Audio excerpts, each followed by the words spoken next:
प्रांजल ज्ञान गंगा में आप सभी का स्वागत है। हम संक्षिप्त महाभारत का पाठ कर रहे हैं जिसमें शवा पर्व चल रहा है।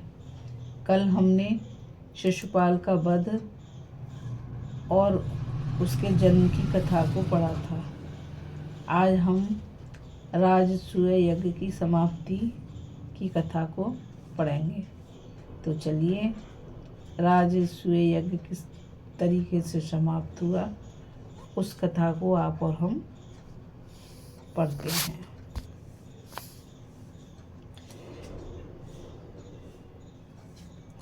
वैशंपायन जी कहते हैं, जन्मेजय, परम प्रतापी युधिष्ठिर का यज्ञ समस्त ऐश्वर्यों से परिपूर्ण था। उसे देखकर उत्साही वीरों को बड़ी प्रसन्नता हुई। उसमें आने वाले विघ्न अपने आप शांत हो गए।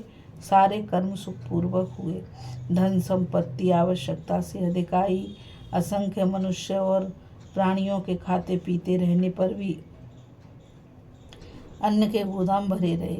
इसका कारण यही था कि स्वयं श्री कृष्ण उसके संरक्षक थे।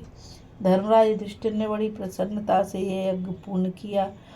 जब तक यज्ञ समाप्त नहीं हो गया तब तक सर्वशक्तिमान शार्ंग चक्र गदाधारी भगवान श्री कृष्ण उसकी रक्षा में तत्पर रहे।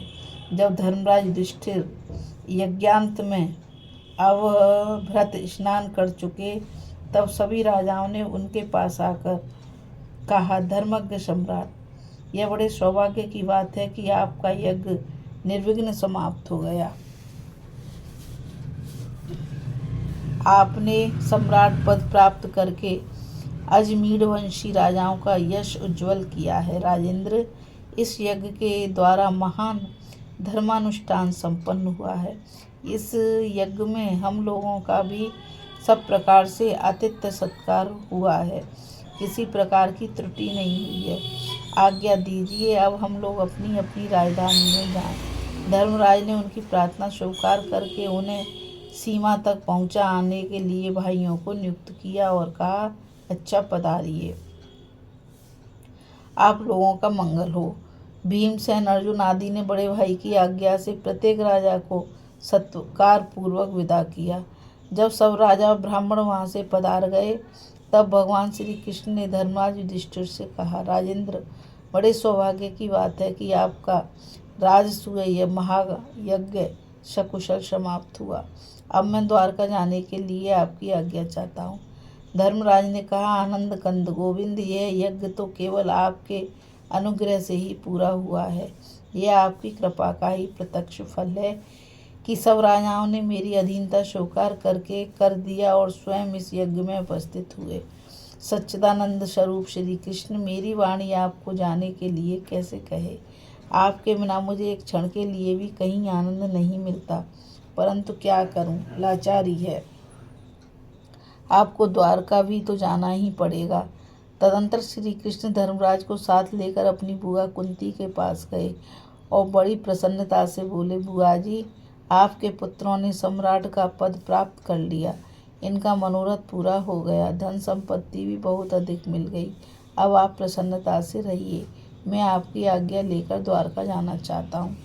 इस प्रकार सुभद्रा और द्रौपदी को भी प्रसन्न कर भगवान श्री कृष्ण महल से बाहर आए। स्नान जप आदि करके ब्राह्मणों ने स्वस्ति वाचन कराया। इसी समय दारुक मेघ के समान श्याम वर्ण रथ सजा कर ले आया। उदार शिरोमणि भगवान श्री कृष्ण गरुड़ ध्वज रथ के पास पधारे, प्रदक्षिणा की और उस पर सवार हो गए। रथ रवाना हुआ। धर्मराज युधिष्ठिर अपने छोटे भाइयों के साथ पैदल ही रथ के पीछे पीछे चलने लगे। कमल नयन भगवान श्री कृष्ण ने क्षण भर रथ रोककर धर्मराज से कहा, राजेंद्र, जैसे मेघ समस्त प्राणियों की रक्षा करता है, जैसे विशाल वृक्ष सभी पक्षियों को आश्रय देता है, वैसे ही आप बड़ी सावधानी से प्रजा का पालन कीजिए। जैसे सभी देवता देवराज इंद्र का अनुगमन करते हैं, वैसे ही आपके भाई आपकी इच्छा पूर्ण करें। इस प्रकार एक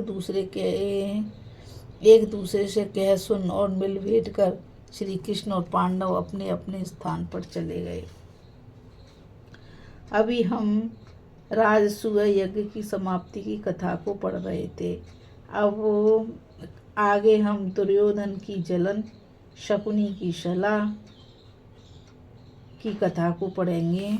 तो देखते हैं दुर्योधन को किस प्रकार की जलन हो रही है और उसका मामा शकुनी उसको क्या सलाह दे रहा है। और इस कथा में बस इतना ही।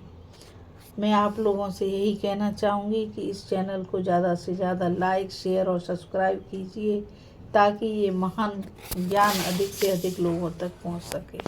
राधे राधे, जय श्री कृष्णा, नमस्कार।